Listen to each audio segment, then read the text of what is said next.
पहलगाम हमले के बाद भारत ने ऑपरेशन सिंदूर चलाकर पाकिस्तान के आकाओं को जन्नत की सैर कराई और उन 26 बेगुनाहों की मौत का बदला भारत ने सैकड़ों आतंकी ढेर करके लिया। और जब से भारत ने ऑपरेशन सिंदूर किया है तब से पाकिस्तान बौखलाया हुआ है, आए दिन सीज फायर का उल्लंघन कर रहा है, जिसका भारतीय सेना ने मुंहतोड़ जवाब भी दिया और अब भारत की जनता पाकिस्तान पर हमले की भी मांग कर रही है। लेकिन इस बीच गुजरात के सूरत में एक बाबा यज्ञ कर रहे हैं जिसमें वो भारतीय सेना की युद्ध में विजय और पाकिस्तान के सर्वनाश की बात कर रहे हैं। इन संत का नाम है विजय आनंदपुरी महाराज, जो देवी बगलामुखी की पूजा कर रहे हैं और इन बाबा ने आने वाले 24 घंटे में पाकिस्तान का भविष्य भी बता दिया। आप भी सुनिए उन्होंने क्या कुछ कहा। आज का यज्ञ का कार्यक्रम जो मेरा चल रहा है, राष्ट्र की रक्षा, देश की सेनाओं की रक्षा, देश की युद्ध के विजय प्राप्ति के लिए माँ भगवती जब जब इस राष्ट्र में युद्ध हुआ है बगलामुखी की आराधना की गई है। और जब भी देश में संकट हो या किसी के यहाँ संकट हो, माँ भगवती तत्कालीन जिस तरह अग्नि के प्रज्वलित होती है उसी तरह भगवती बगलामुखी के तेज होता है, ताकत होता है, समूल दुश्मनों का नाश करती है। इसलिए हम आज बगलामुखी माता का हवन कर रहे हैं, हम सब भक्तों के साथ लेकर के।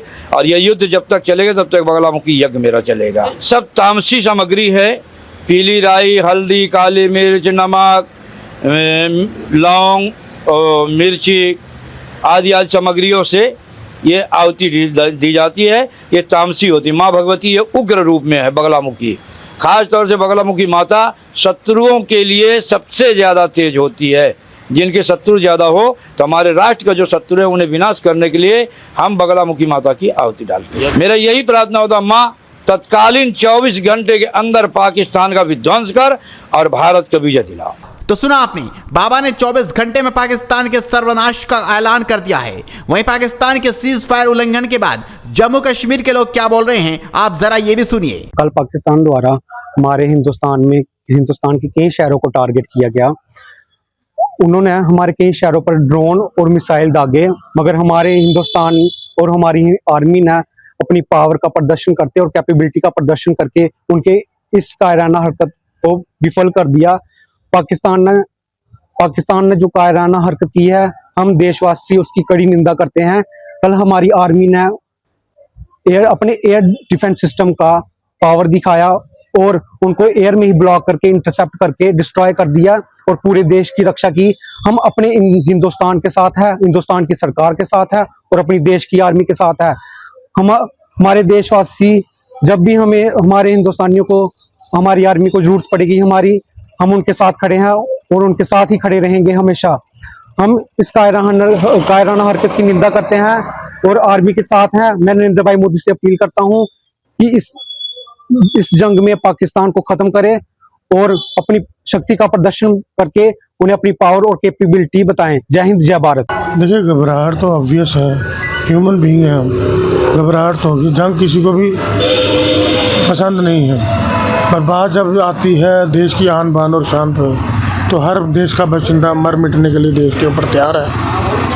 और इंडियन आर्म्ड फोर्सेस ने पहले ही कैटेगरिकली पाकिस्तानियों को बता दिया गया था कि जो भी स्ट्राइक्स किए हैं हमने, वो सारी स्ट्राइक्स उनकी पैरामिलिट्री या उन मिलिट्री या आम आदमी पे नहीं की उन्होंने, सिविलियंस पे। इन्होंने जो अटैक किया था वो टेररिस्ट कैंप्स और उनके इंफ्रास्ट्रक्चर पे किया था।